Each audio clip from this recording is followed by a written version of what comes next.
నమో శివాయ. సనాతన ధర్మం ఛానల్కి స్వాగతం.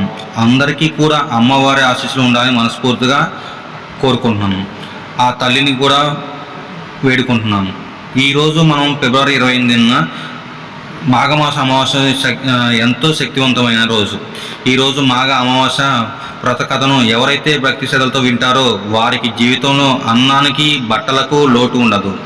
అదృష్టవంతులు మాత్రమే ఈరోజు ఈ కథను వింటారో మహాపాపాలైనా పోవాలంటే మాఘ అమావాస్య రోజు తప్పకుండా ప్రతి మానవుడు ఈ ప్రతి కథను వినాలి. మీ ఇంట్లో ఎవరైనా స్వర్గస్థులు ఉన్నా ప్రతి ఒక్కరూ ఈ కథను పూర్తిగా వినండి. మరి ఈరోజు ఏ కథను వింటే మన అష్టదరిద్రాలు పోయి అన్ని శుభాలు కలుగుతాయో ఈరోజు తెలుసుకుందాం. పూర్వకాలంలో ఒక చిన్న గ్రామంలో ఒక పేద బ్రాహ్మణుడు నివసించేవాడు. అతనికి సంతానం లేదు, సంపద కూడా లేదు. రోజువారి పనులు చేసుకుంటూ దినసరి భిక్షాటన గడిపేవాడు. కానీ అతనికి ఉన్నది ఒకటే భగవంతుడి మీద అపారమైన భక్తి. పేదరికంలో ఉన్నా కూడా, ఎన్నో కష్టాలు ఉన్నా కూడా నిత్యం పూజ పునస్కారాలు తర్పణాలు చేస్తూ ఉండేవాడు. ఒకరోజు ఆ బ్రాహ్మణుడు మాఘమాసంలోని అమావాస్య రోజున తన పితృదేవతలకు తర్పణం కోసం గ్రామ శివారులో ఉన్న నదికి వెళ్ళాడు. అక్కడ స్నానం చేసి తెల్లలు అంటే నువ్వులతో తర్పణం చేశాడు. తనకున్నది తెల్లలు కొద్దిపాటు అన్నం మాత్రమే. వాటిని పితృదేవతలకు సమర్పించి తర్పణం వదిలాడు.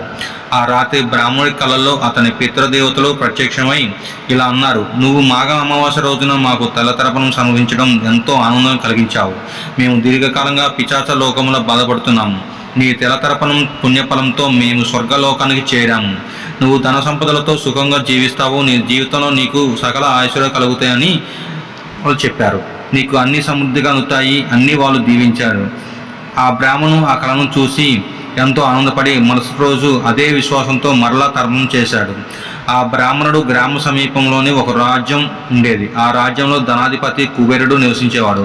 కుబేరుడు దేవతలతో అధిపతి అయిన కొన్ని రోజులలో అతనికి ఒక ఆలోచన కలిగింది.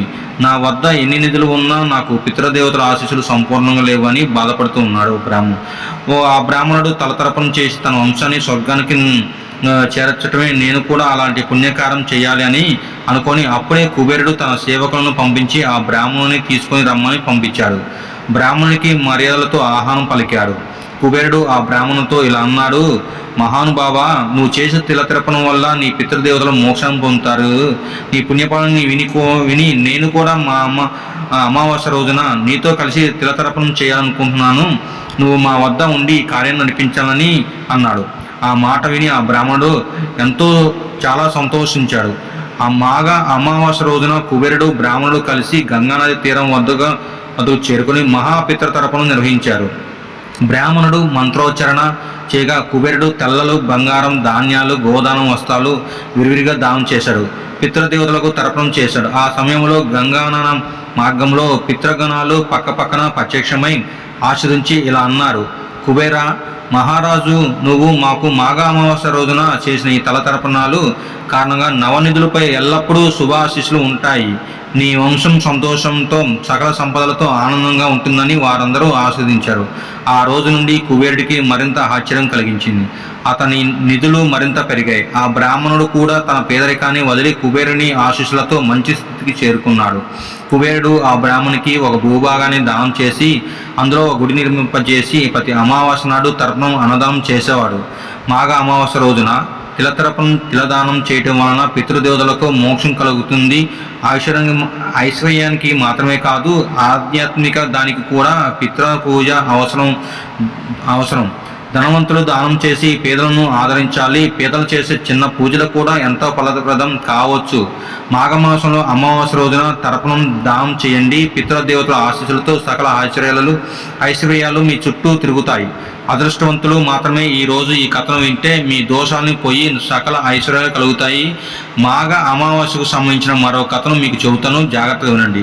ఈ కథను వింటే మీకు ఉన్న దోషాలని పోయి సకల శుభాలు కలుగుతాయి. పూర్వకాలంలో రాజ్యానికి ధర్మబద్ధంగా పాలించే గొప్ప రాజు, సత్యవంతుడైన రాజు ఉన్నాడు. అతను ప్రజల భద్రత, న్యాయం, ఐశ్వర్యం కోసం ఎప్పుడూ తపన పాడాడు. అయితే ఒకరోజు ఒక సంవత్సరం అతని రాజ్యం అనుకోని దుర్భిక్షం తలెత్తి పంటలు ఎండిపోయి జలాలు కరువై ప్రజలు ఆకలితో దుఃఖంతో రాజును ఆశ్రయించారు. రాజు మనసులో ఇలా అనుకున్నాడు, నేను నా ధర్మాన్ని పాటిస్తున్నా ఈ విధంగా రాజ్యం ఎందుకు బాధపడుతుందో, ఇదేదో పితృదేవతల ఆగ్రహం, నాకు తెలియని పాపం ఏదైనా జరిగి ఉండొచ్చని ఆ రాజు ఆలోచించాడు. ఇక సత్యవంతుడు రాజ్యానికి సమీపంలో ఉండే ఒక గౌతమ మహర్షి ఆశ్రమానికి వెళ్ళాడు. ఆ ఆశ్రమంలో లోపల ప్రశాంత వాతావరణం, వేద మంత్రాల నాదం రాజుకు ఉదయాన్నే కొంత ఊరట అనిపించింది. ఆ మహర్షికి నమస్కరించి ఇలా అన్నాడు, ఓ మహర్షి, నా రాజ్యంలో ప్రజలు కరువు కష్టాలతో అనుభవిస్తున్నారు. ఈ దుఃఖం తొలగిపోవడానికి మార్గం ఏమిటి అనగానే గౌతమ మహర్షి ధ్యానం చేసి ఇలా అన్నాడు, మాఘమాసంలో అమావాస్య రోజున గోదావరి నదిలో స్నానం చేసి పితృదేవతలకు తర్పణం చేయాలి. బ్రాహ్మణులను ఆశ్రయించి భోజనం పెట్టి తిలదానం చేయాలి. దీనివల్ల పితృదేవతలు తృప్తి చెందుతారు, వర్షాలు కురుస్తాయి, రాజ్యం ఐశ్వర్యం పుష్టిగా వస్తుంది అని చెప్పాడు. ఇక సత్యవంతుడు మహర్షి ఉపదేశాన్ని పాటించేందుకు సిద్ధమయ్యాడు. మాఘమాసం అమావాస్య రోజున వస్తూనే గోదావరి నది తీరానికి కుటుంబ సభ్యులు, ప్రజలు పూజలతో కలిసి వెళ్ళాడు. ఉదయమే పవిత్ర గోదావరి నదిలో స్నానం చేశారు. పితృదేవతలకు తిలతర్పణం చేసి తిలతర్పణం రోజున జలాలు సమర్పించాడు. బ్రాహ్మణులకు భోజనం ఏర్పాటు చేశాడు. తిలదానం అంటే నువ్వులను దానం చేశాడు.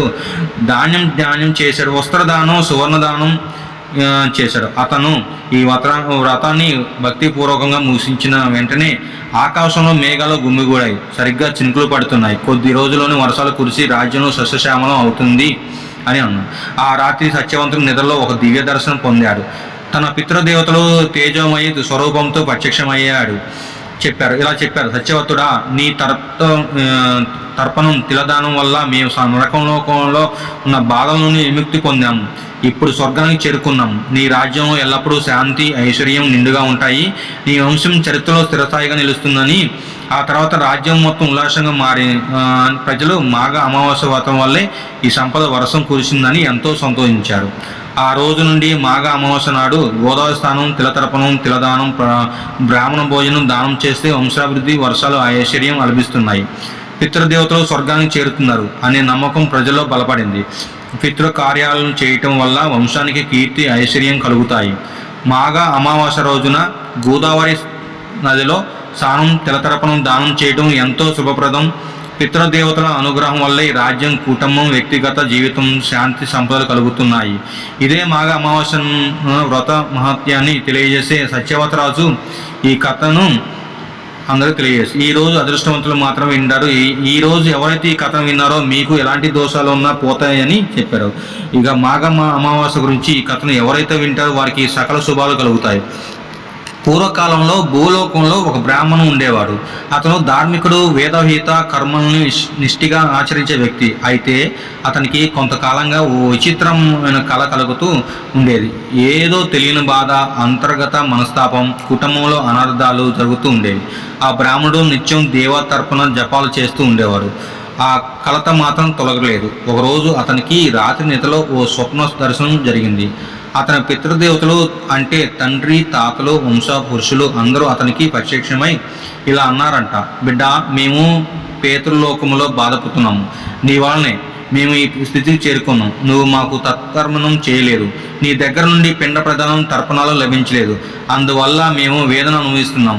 మేము ప్రయత్నంలో ఉన్నాము. నీ వల్ల మేము ముక్తి పొందాలంటే మాఘమాసంలో అమావాస్య రోజున నువ్వు గంగా నదిలో స్నానం చేసి తెల్ల నువ్వులతో జలంతో తర్పణం చేయాలి. అప్పుడు మేము ఉపశాంతి పొందగలమని ఆ పితృదేవతలు వేడుకున్నారు. బ్రాహ్మణుడు ఆ స్వప్నం చూసి ఉదయం లేచాక ఎంతో భయపడి తక్షణమే వేద పండితులను సంప్రదించి తిలతర్పణం మహత్యాన్ని తెలుసుకున్నాడు. ఆ పండితులు ఈ విధంగా ఉపదేశించారు, పితృదేవతల కోసం నీరు పోస్తూ పిల్లలతో తర్పణం చేయటం అత్యంత పవిత్రమైన కార్యం. జలధారం అంటే నువ్వులతో కూడిన నీటి దారను ఉంచి మంత్రాలతో పితృదేవతల పేరుతో ఆ నీటిని దార ఒలికించాలి. ఇది పితృదేవతలకు అమృత దారి వంటిది. ఎన్ని జన్మల పాపాలను నివారిస్తుంది. దేవతలకు ముక్తి కలిగిస్తుంది. తన సమస్యలు, ఆర్థిక కష్టాలు తొలగిపోతాయి. అంశాభివృద్ధి, ఆరోగ్యానికి కారణం అవుతున్న అన్నీ పోతాయి. ఇక బ్రాహ్మణుడు మాఘమాసంలో అమావాస్య రోజున గంగానది తీరానికి వెళ్ళి శాస్త్రోక్తంగా స్నానం చేసి తెల్లలు, అక్షింతలు, పుష్పాలతో గడ్డితో తెల్ల తరపున చేశాడు. ఆ తరపున సమయం పూర్తయింది. వెంటనే ఆ బ్రాహ్మణునికి శాంతి లభించింది. ఆ రాత్రి అతనికి మళ్ళీ పితృదేవతలు స్వప్నంలో దర్శనమిచ్చారు. నీ తరపున ఫలితంగా మేము పేతృలోకాన్ని విడిచి పుణ్యలోకాలకి చేరాము. నీ వంశానికి ఇక శ్రేయస్సు కలుగుతుంది. నీ సంతానం, సంపద, ఆరోగ్యం వేడిగా పెరుగుతాయి. నీకు దీర్ఘాయుస్సు కలుగునుగా. కానీ అని తల్లిదండ్రులు అందరూ దీవించారు. పితృకార్యాలు ఎప్పుడూ విస్మరించవద్దు అని ఆశించారు. తిలతర్పణం, తిలదానం చేయడం వల్ల పితృదేవతలు తృప్తి చెంది స్వర్గలోకానికి చేరుతారు. ఇంటి సమస్యలు, సంతాన సమస్యలు, ఆరోగ్య సమస్యలు తొలగిపోతాయి. పుణ్యకాలంలో మాఘమాస రోజున తర్పణం మరింత ఫలప్రదం. మాఘమాసంలో అమావాస్య నాడు తర్పణం దానం చేయటం వలన పితృదేవతలకు మోక్షం, సకల ఐశ్వర్యాలకు కారకులు అవుతాము. పితృదేవతల పూజ మన వంశాభివృద్ధికి మూలం. వారి ఆశీస్సులే సకల శుభాలకు కారణం. తిలతర్పణం, తిలదానం పితృదేవతలకు అమృతదానం వంటిది. అందుకే పితృకార్యాలు నిర్లక్ష్యం చేయకుండా శ్రద్ధగా చేయాలి. ఈరోజు ఎవరైతే ఈ కథ విన్నారో మీ యొక్క పితృదేవతలు స్వర్గానికి వెళ్తారు. మీకు ఉన్న దోషాలు అన్నీ పోతాయి, సకల శుభాలు కలుగుతాయి. ఈరోజు మీరు మీ మాఘ పురాణంలో ఈ కథను విన్నా, చెప్పినా, చదివినా జన్మ జన్మల పాపాలు పటాపంచలు అవుతాయి. ఎంతో పుణ్యాన్ని పొందుతారు. అష్ట ఐశ్వర్యాలు, భోగభాగ్యాలు కలుగుతాయి. పైగా మాఘమాసం చివరి రోజు మాఘ పురాణం వినడం మహాపుణ్యం. కాబట్టి మహాపురాణంలోని ఒక పవిత్ర కథను ఇప్పుడు మనం తెలుసుకుందాం. మాఘ పురాణం ప్రకారం వశిష్ఠ మహాముని దిలీప మహారాజుతో మాఘమాసం గొప్పదనం గురించి ఇలా వివరిస్తాడు. పూర్వం విద్యాధరుడు అనే ఒక వ్యక్తి ఉండేవాడు. అతను సంతానం కావాలని బ్రహ్మను ఉద్దేశించి నదీ తీరంలో ఘోర తపస్సు చేశాడు. నియమంగా భక్తి శ్రద్ధలతో చాలా కాలం తపస్సు చేశాడు. ఆ తపస్సుకు బ్రహ్మ ఎంతో సంతోషించాడు. బ్రహ్మదేవుడు ప్రత్యక్షమై, నీకు ఏ వరం కావాలో కోరుకో నాయనా అని చెప్పాడు. దానికి విద్యాధరుడు, స్వామి నాకు ఒక కుమారుని ప్రసాదించమని కోరాడు. అప్పుడు ఆ బ్రహ్మదేవుడు, నాయన నీకు సంతానం యోగం లేదు, అయినా నీ తపస్సుకు మించి ఒక పుత్రికను అనుగ్రహిస్తున్నాను. కొన్ని దీవించి అంతర్ధానం చెయ్యాడు. అలా కొన్ని రోజులకు విద్యాధరుడికి ఒక పుత్రిక కలిగింది. ఆమె పెరిగి పెద్దయింది. ఆమె అతిలోక సుందరిలా ఎంతో అందంగా ఉంటుంది. ఆమె కన్నవారిని, తాను చూసిన వారిని సంతోషం కలిగేది. ఆ విధంగా విద్యాధరుడు ఎంతో ఆనందించాడు. విద్యాధరుడు తన కూతురు గురించి ఇలా ఆలోచించాడు. నేను ఎవరికో ఇచ్చి అత్తవారింటికి పంపాలి. వివాహం చేసినా కూడా అల్లుడు నా ఇంటి వద్దనే ఉంచుకుంటానని నిర్ణయించుకుంటాడు.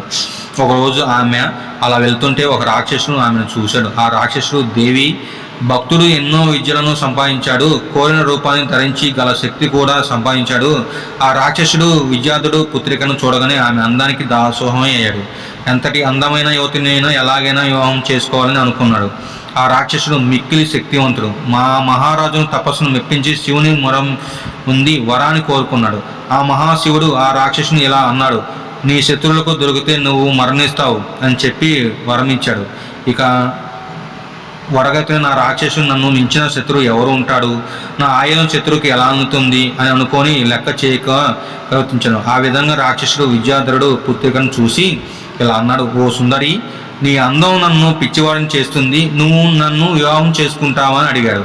అందుకు ఆమె నా తండ్రి అనుమతి కావాలి అని చెప్పింది. ఇక రాక్షసుడు విద్యాధరుడి వద్దకు పోయి నీ కుమార్తెనిచ్చి వివాహం చేయమని అడిగాడు. అందుకు విద్యాధరుడు, నీకు నా కుమార్తె ఇవ్వను అని చెప్పాడు. ఇక రాక్షసుడు చేసేది ఏమి లేక మళ్ళీ విద్యాధరుడు లేని సమయంలో ఆమెను అపహరించి సురక్షితమగు సముద్ర కేంద్రంలో తన ఇంట్లో ఉంచాడు. ఒక శుభముహూర్తంలో ఆమెను వివాహం ఆడాలని అనుకున్నాడు. ఇక విద్యాధరుడు ఇంటికి వచ్చేసరికి తన కూతురు లేకపోయేసరికి ఎంతో విచారించాడు. ఇక ఆ రాక్షసుడు బ్రహ్మ వద్దకు పోయి తన వివాహానికి మంచి ముహూర్తం పెట్టు అని అడుగుతాడు. అందుకు బ్రహ్మదేవుడు 8 మాసాల తర్వాత మంచి ముహూర్తం ఉన్నది, అంతవరకు ఆగమని చెప్పాడు. రాక్షసులు అందరూ అంగీకరించారు. తిరిగి విద్యాధరపురం దగ్గరకు వచ్చి, ఓ సౌందర్యవతి, 8 మాసాల తర్వాత ఒక శుభముహూర్తం ఉన్నది, ఆ ముహూర్తంలో వివాహం ఆడుదామని. ఈలోపు నేనేమి నిన్ను ఇబ్బంది పెట్టను, నువ్వు కోరిన వస్తువులను తెచ్చి నీకు ఇస్తాను అన్నాడు. దానికి ఆమె మాట్లాడకుండా ఉండి ఆ రాక్షసుడు మళ్ళీ అడిగాడు. దానికి ఆమె ఇలా అన్నది, నాకు ఇప్పుడు ఏమీ అక్కర్లేదు, కానీ ప్రతి సోమవారం సాయంకాలం శివుని దర్శించే వ్రతం ఒకటి ఉంది, దర్శించి పూజించటకు శివలింగం ఎక్కడ ఉందో చూపించు అని అడిగింది.